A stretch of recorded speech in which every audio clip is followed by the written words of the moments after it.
Alright, so this week I've got an interesting way of creating a bullet hole effect that you can use on virtually any image. And the cool thing is that it's going to be a brush. You know, I like to create cool brushes. Well, this is going to be a brush that we create from other brushes. It's kind of cool. So let's jump right in here and start by selecting the brush tool. And what we're going to do is go into the brush menu here. We're going to choose a relatively small brush. Let's get this number 19 here. I think we're going to make it smaller, but let's just make it this size so we can see the changes that take effect when we modify it. So let's open up the brush options, this little icon up here.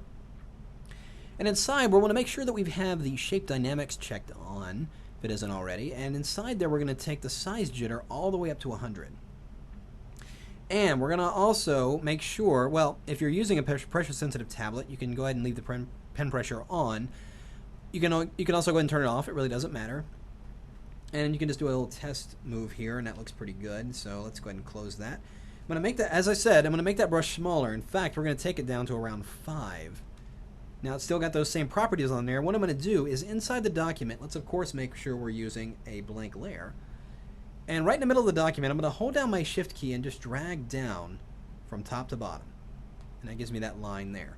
I'm going to load that layer as a selection. I'm going to Command or Control click right on that layer, and let's go into the Edit menu and choose Define Brush Preset. Let's go ahead and do that. Does it? You can see my brush is going ahead and looking like that effect right now. So let's throw that layer away, and let's go ahead and create a new blank layer. And we've defined our brush. Let's go in here and change this brush. So let's go into the brush options, and first let's activate the shape dynamics, and we're going to make sure the size jitter again is all the way up to 100. And we're also going to take the angle jitter and take that all the way to 100. Notice what's going on here. I'm also going to take the roundness jitter and take that all the way up to 100 as well. And we're going to go into the brush tip shapes, and we're going to take the spacing up to around 50. And if we just click in here, you can see what's going on. It's looking pretty good. So actually, let's take this to about 75. So I'm going to close my brush options. I'm going to use my left bracket key and make that brush just a tiny bit smaller. And what I'm going to do is right in the center of the document, I'm just going to click and ever so slightly just kind of twirl around in a very, very small circle, and watch what happens when I do that. It kind of rotates around there, giving me a very interesting effect. And it's already starting to look like kind of like a cracked, kind of like a bullet hole effect. It's not quite there yet. We got to change a few more things. So we've got that in place. And then I was thinking, you know, we want to see like some cracks going in between these. So let's go back to that brush options and increase that spacing to about 100. And just as we did a moment ago, well, I'm going to make that brush a little bit smaller again using the left bracket key, make it a little bit smaller. Now, as we did a moment ago, I just very, very small circles just to create this. This time I'm going to spiral out into bigger circles, and notice, make that brush a little bit bigger, and I do need to increase that spacing a little bit, quite a bit. Let's take it to about 200. And again, as I did, it's going to start in the center and just kind of spiral out, probably a little much, just ever so slightly touch, but it kind of gives me those little crosshairs, little cross lines in between the cracks there. Just a little, very subtle effect there, so I think that'll do. Now, I want to make that center area where the black is a little bit darker, so I'm going to grab my gradient tool, and using the radial gradient, which is the second one, and using foreground to transparent, making sure that black set is our foreground, let's go in there and just hold down my Shift key and just drag outward a little bit. That'll make that area a little bit darker. Now what I want to do is actually make the hole in here. I'm going to grab my eraser tool, and with that, we're going to go and grab just one of these little scatter brushes here. Let's get this one right here. And let's make that a little bit bigger. And I'm just going to click once right inside there. Actually, maybe just a couple times.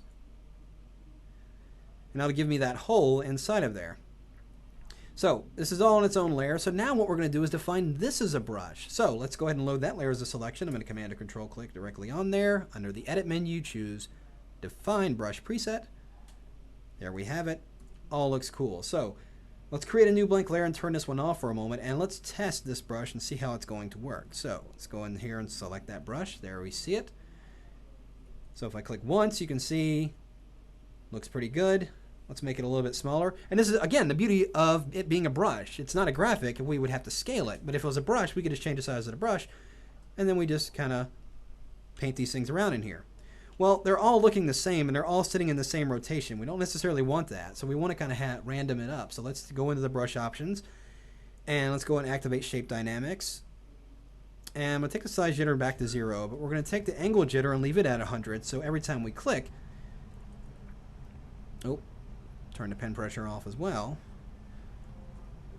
And we'll make sure the roundness jitter is again back at 0. So it's all the same size. It's just going to vary the angle every time we click, as you can see.